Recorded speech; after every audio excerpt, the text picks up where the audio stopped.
किया करती है।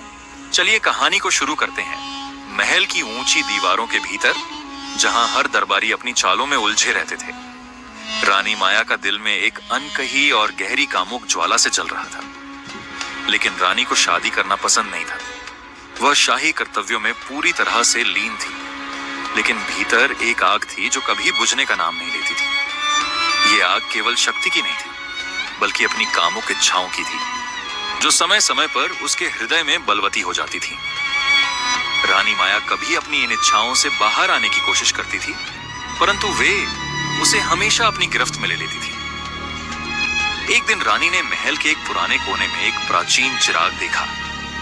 यह चिराग एक जादुई आत्मा, जिन का घर था, जो सदियों से चिराग में बंद था। कहा जाता था कि जो कोई भी इस चिराग को छूता, वह उस जिन की शक्ति और रहस्यमय आकर्षण से जुड़ जाता। जिन, जो एक समय में शक्तिशाली था, अब चिराग में बंद होकर अपनी बर्बादी और तृष्णा का शिकार था। रानी माया की जब उस चिराग की चमक देखी, तो उसकी जिज्ञासा और बढ़ गई। एक रात जब महल का हर कोना शांति में था, उसने चुपके से चिराग को उठाया। जैसे ही उसके हाथ में चिराग आया, हल्की सी लहर सी महसूस हुई और अचानक एक गहरी आवाज उसके कानों में गूंजने लगी। तुमने मुझे जगाया है रानी माया, मैं तुम्हारी इच्छाओं को पूरा करने के लिए तैयार हूं। रानी माया के मन में अचानक से एक आंधी सी उठने लगी। वह जानती थी कि यह जिन की आवाज थी, लेकिन यह उसकी इच्छाओं को पूरा करने की चुनौती के रूप में सुनाई दी। जिन ने उसे यह प्रस्ताव दिया कि वह उसके भीतर की कामुकता इच्छाओं को पूरी तरह से समाप्त कर सकती है, उसकी शक्ति को महसूस कर सकती है और उन इच्छाओं के साथ एक नई पहचान बना सकती है। तुम मेरे साथ आकर अपनी शक्ति को मुक्त कर सकती हो, जिन ने कहा। तुम्हारी काम वासना और तृष्णा को स्वीकार कर तुम्हें एक ऐसी शक्ति मिलेगी जो तुम्हारे राजसी कर्तव्यों से कहीं बढ़कर होगी। तुम केवल अपने शरीर की नहीं, बल्कि अपने मानसिक और शारीरिक सीमाओं को भी पार कर सकोगी। रानी माया का दिल तेजी से धड़कने लगा। उसे अपनी शक्ति को और अधिक महसूस करने का ख्याल आकर्षित करता था, लेकिन इसके साथ ही उसे यह भी डर था कि वह जिन की शक्ति से पूरी तरह से बंध न जाए। वह एक आदर्श शासक थी, लेकिन अपनी इच्छाओं के आगे उसकी शाही छवि कहीं खो सी गई थी। रानी माया के भीतर चल रहे इस संघर्ष का असर महल के अन्य लोगों पर भी पड़ने लगा।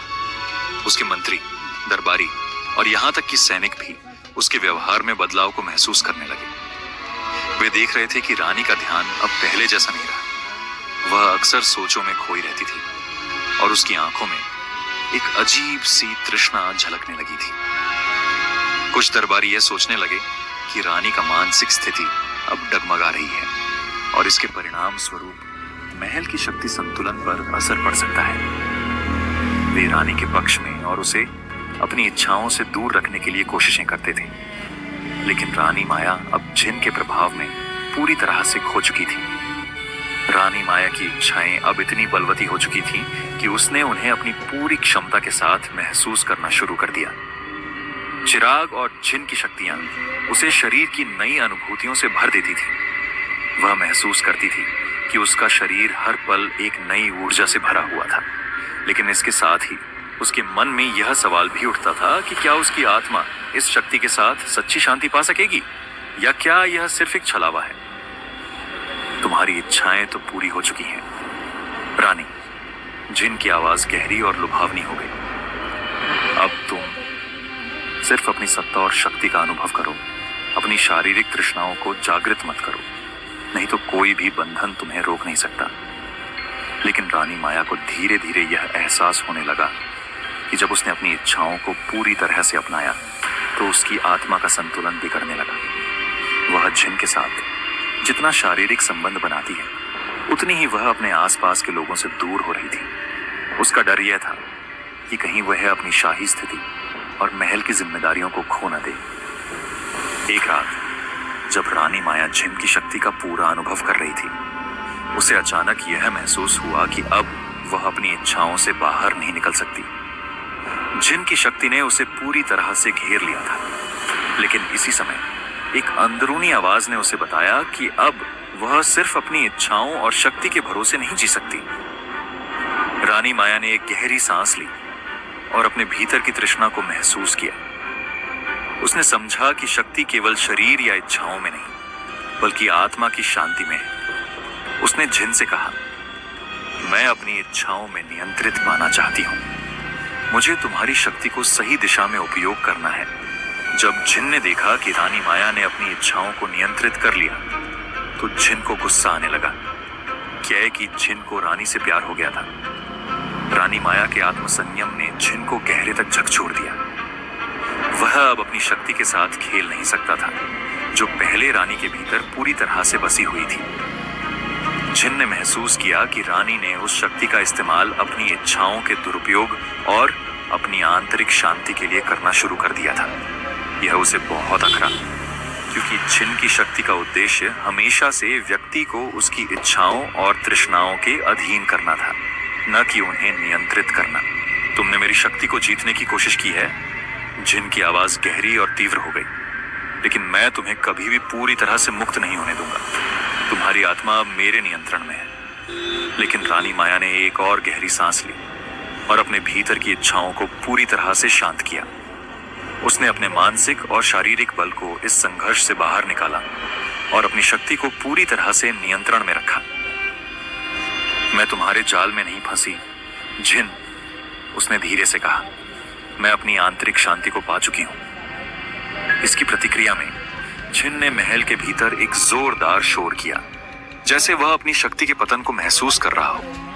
लेकिन रानी माया का दृढ़ निश्चय उसे अब हरा चुका था।